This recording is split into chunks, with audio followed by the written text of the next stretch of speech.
Dobrý večer. Takový malý potlesk. Roman Rabinovich. Tomáš Jamník. Josef Špaček.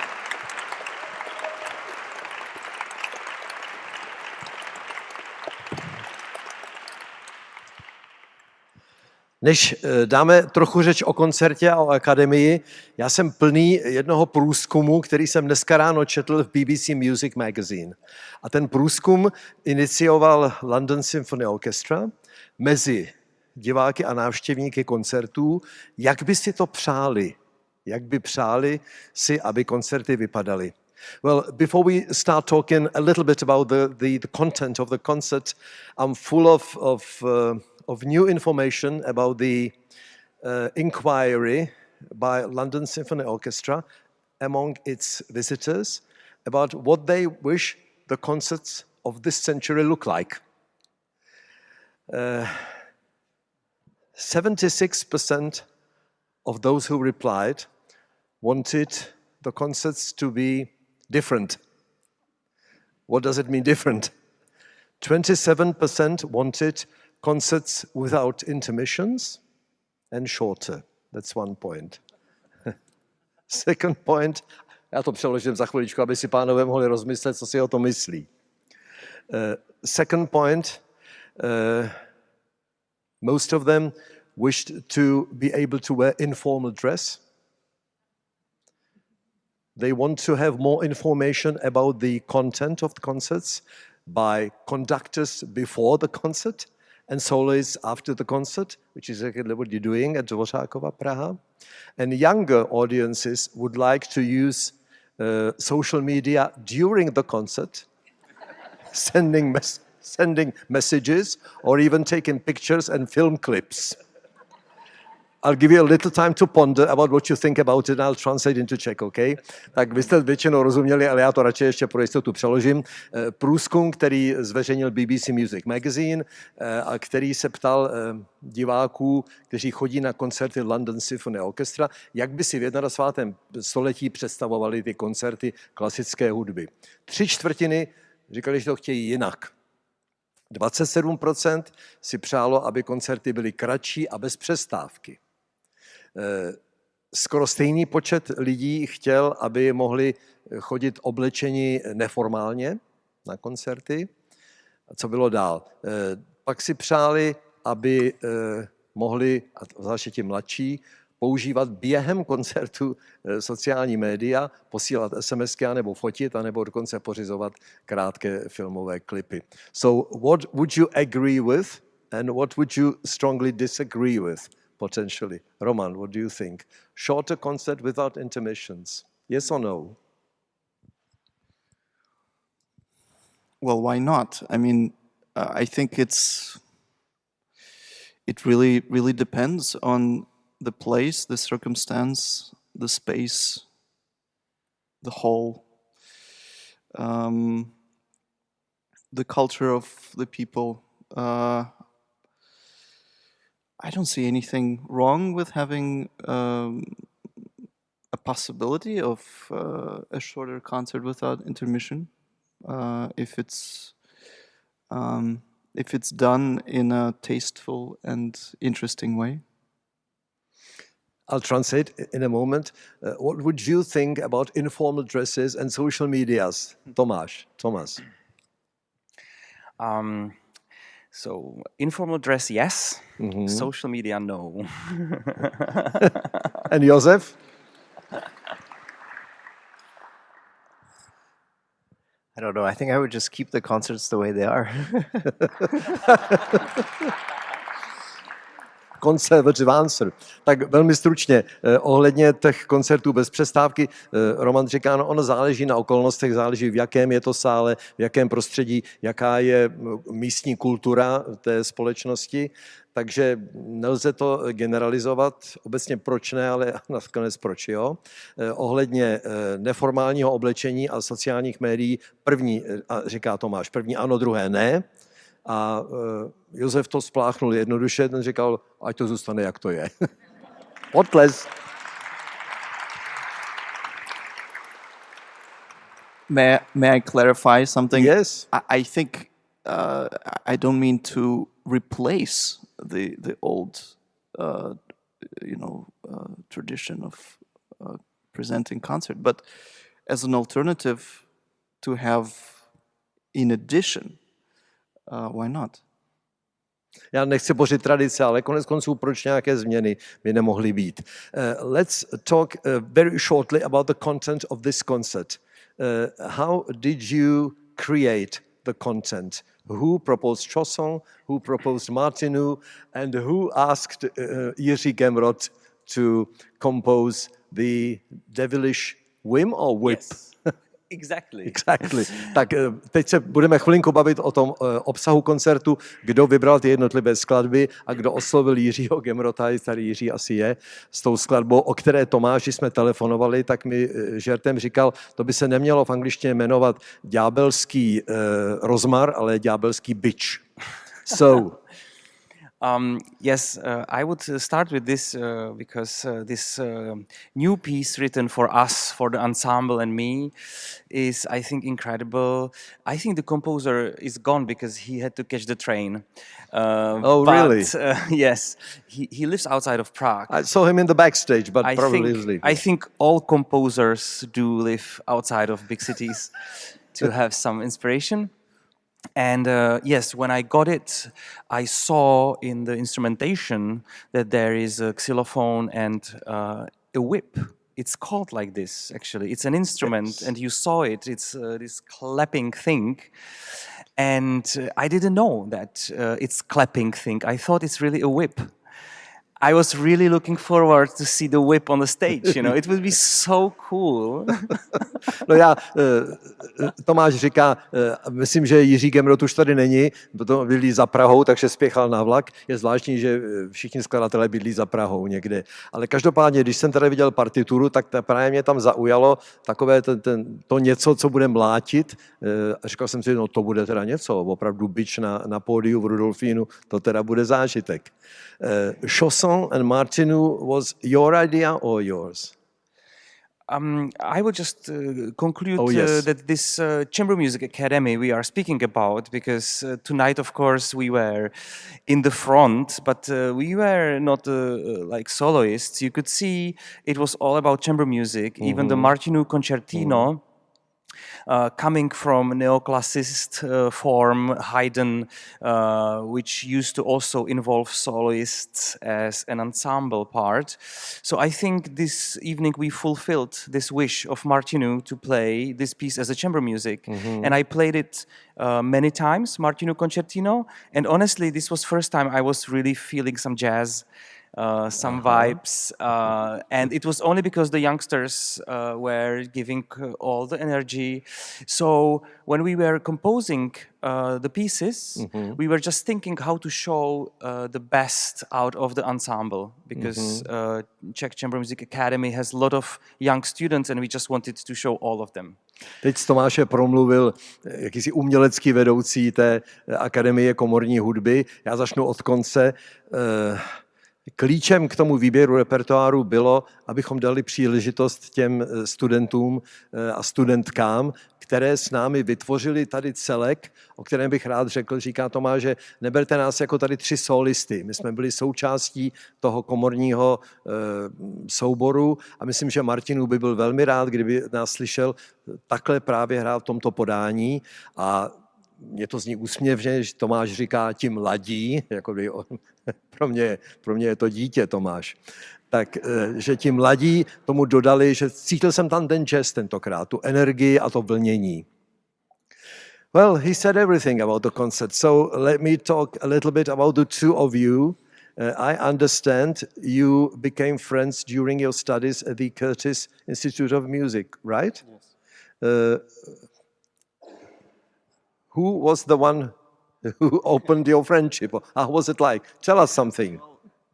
Yes, we've known each other for now. It's about 10 years ago. How long is it? Well, maybe more. Almost 20. Yeah. 2004. Yeah. So yeah, it's really nice to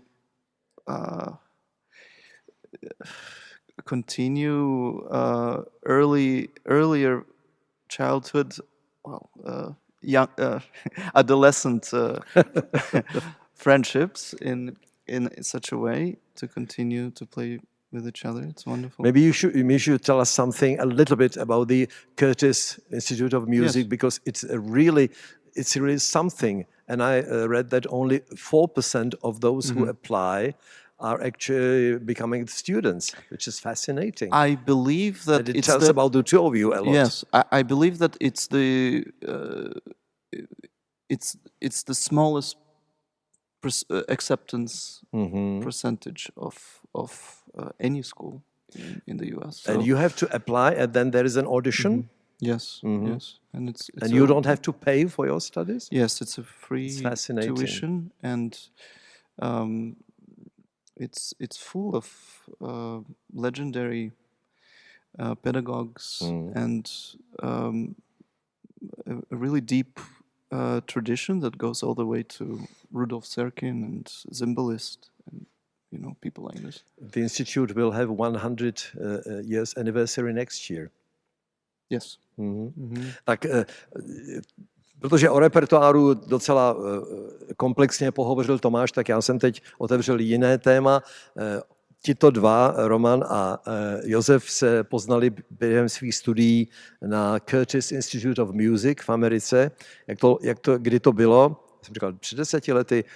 Josef říká, jo, ono to utíká před 20. Takže tam jsme se seznali a já jsem poprosil Romana, aby trošičku přiblížil, co to je za významné učiliště, které mimochodem příští rok bude slavit 100 let své existence. On říká, ano, je to snad nejmenší procento těch, kteří jsou přijímáni v rámci podobných učilišť, asi 4% pouze z těch, kteří podají přihlášku a jsou pak případně vyzváni, aby zahráli před přijímací porotou, nebo jak to mám říct, Josefe, tak ti jsou přijati, ale neplatí žádné školné. A Roman říká, prostě ta škola je nabitá osobnostmi mezi pedagogy a je to prostě vynikající učiliště. Would you agree? I would agree, and I would like to, if Roman will allow me, I would love to share a story. It's not much of a story, but it's quite funny though. So me and Roman, we used to attend a class together, solfege, with Miss Mang. And Miss Mang, who? Miss Mang. She was this Chinese American. Another student. No, No. she was the A teacher. I see. And she was completely crazy, insane lady. And the solfege, česky intonace, Oh yes. the solfege training was extremely difficult at Curtis. And she always wanted us to sing from the score. And I remember Roman, he just refused to sing because you don't like to sing, Roman, right? Is that true? Do it. I just couldn't do it. So I think she failed me a few times. Josef říká, já do toho vpadnu, aby nám to moc neuteklo. Říká, já dám k lepšímu historku z doby těch studií. My jsme chodili do stejné třídy v podstatě spolu a měli jsme takovou úplně šílenou čínskou profesorku na intonaci právě. A ta nás nutila, aby jsme zpívali. A Roman odmítl. On říká, no, protože já prostě neumím zpívat.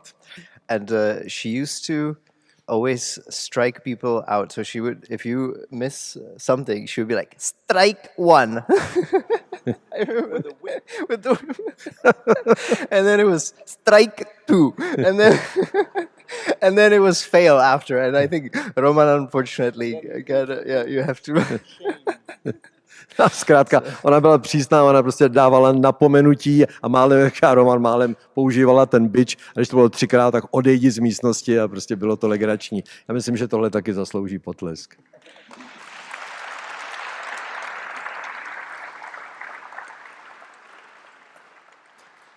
Možná, že je ten správný čas, Tomáši, říct si taky pár slov o Akademii, která za chvíli bude mít 10 let, že? Neuvěřitelné. Jaký tam je klíč při výběru těch studentů, kteří jsou pokročilými už muzikanty nebo muzikantkami? Jak to probíhá? Kolik bývá zájem? Každoročně se to nějak inovuje, mění? Nebo jenom velmi stručně, prosím, o té struktuře. tak studenti se hlásí a potom jsou konkurzy. Pardon. Takže všichni ti, co tady dneska jste viděli, tak prošli konkurzem a my vybíráme výborné hráče. Ten konkurs je v podstatě jako každý jiný konkurs, kdy člověk musí předvést svoji technickou nějakou abilitu a vlastně ta jako komorní schopnost se projeví až později. Ono se ukazuje, že každý ten student má nějakou schopnost a na nás je jenom právě propojit ty studenty tak, aby se našli, protože zjistíte, že jsou různé typy hudebníků a je to strašně jako hezká práce a hodně té práce se odehrává vlastně samostatně, protože když dáte dohromady takovouhle partičku lidí, tak oni se potom i propojují a komunikují a vždycky ten první, druhý rok už úplně vidíte ten progres a potom se z nich stávají přátelé na celý život, takže teda jako i se mnou, prostě jsme jako všichni potom jedna rodina, takže je to úplně jako velká nádhera, musím říct, a když jsem dneska tady viděl ty výkony, tak jsem byl dojat, se přiznám. Prostě už stárnu. Nedivím se. Se. Roman, just for you very shortly, we talked about the Academy of Chamber Music, about the system of applying and auditions, and what Tomáš stressed is that step by step they, as individuals, have been finding their way towards being chamber music musicians and becoming friends and colleagues. And I must say, he concluded that when listening to them tonight, I was moved. And no wonder.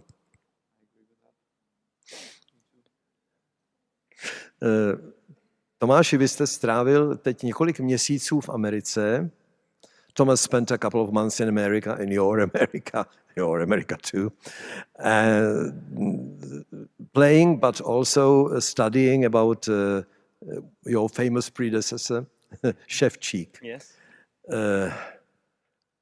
I know it's a trite question, but I have to ask, if there was a time machine and you would be able to meet Ševčík personally, what would you like to talk about with him? Jenom přeložím rychle, můžete si promyslet odpověď.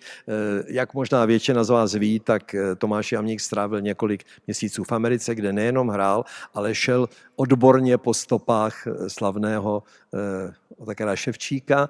A já říkám, je to banální otázka, ale já ji položím, kdyby existoval stroj času a vy dva jste se potkali, o čem by ta řeč asi byla? So the research is my passion. I think I'm still amateur, but I'm getting to some pro level. Like researching in some archives and meeting professionals, it's really a big honor for me. My luck is that this topic, Otakar Ševčík, is completely unresearched. So I have a time to see things and put information together. Speaking of future of young musicians and people, I hope I can also give them some motivation that everyone can find his or her own passion for this kind of stuff. Because I think then we can talk about it when we travel as a musicians. For me, when I am Czech, and Otakar Ševčík was Czech, and he's super famous in the US, I think we should be able to answer some questions. So that was my motivation.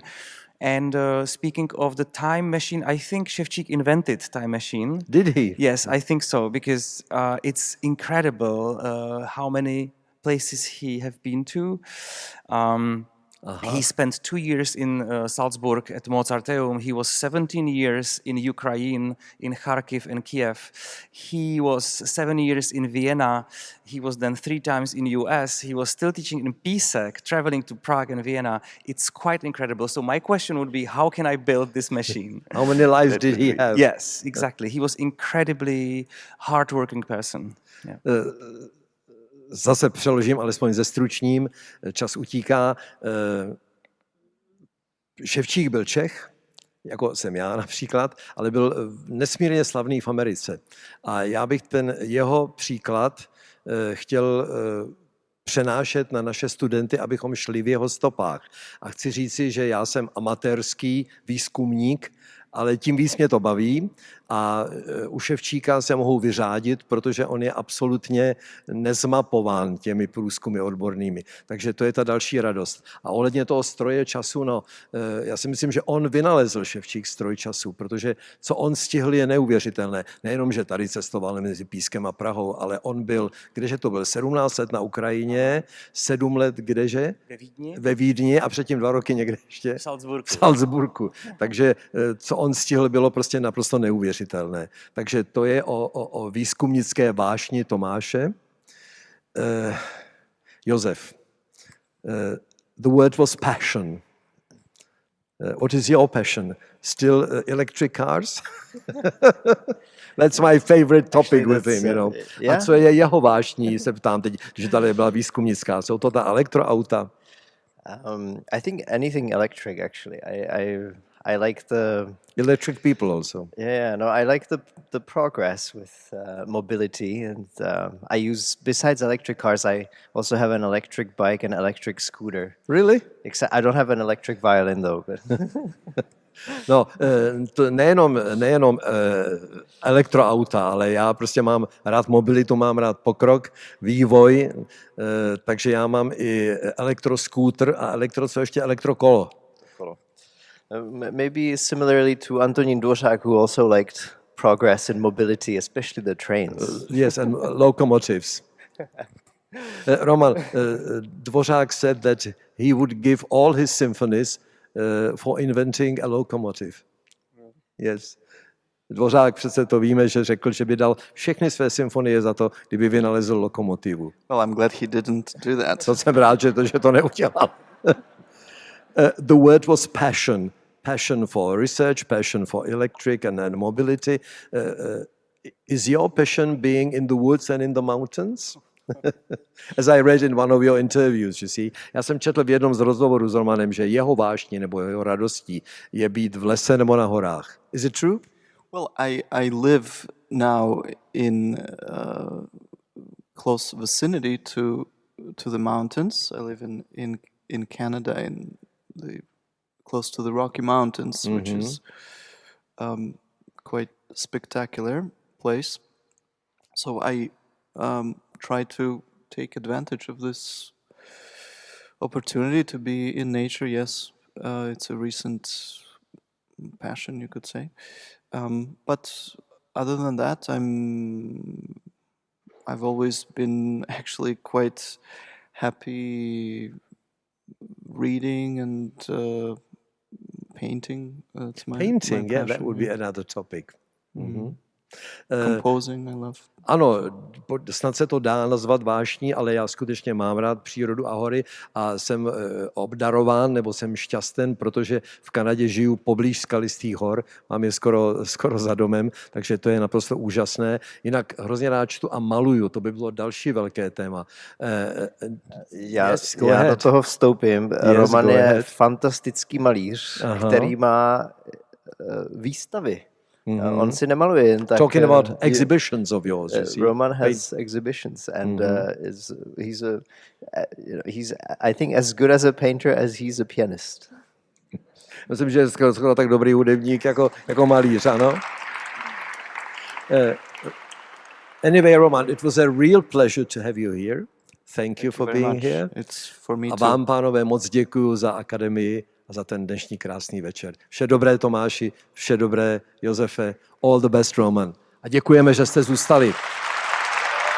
Dobrou noc.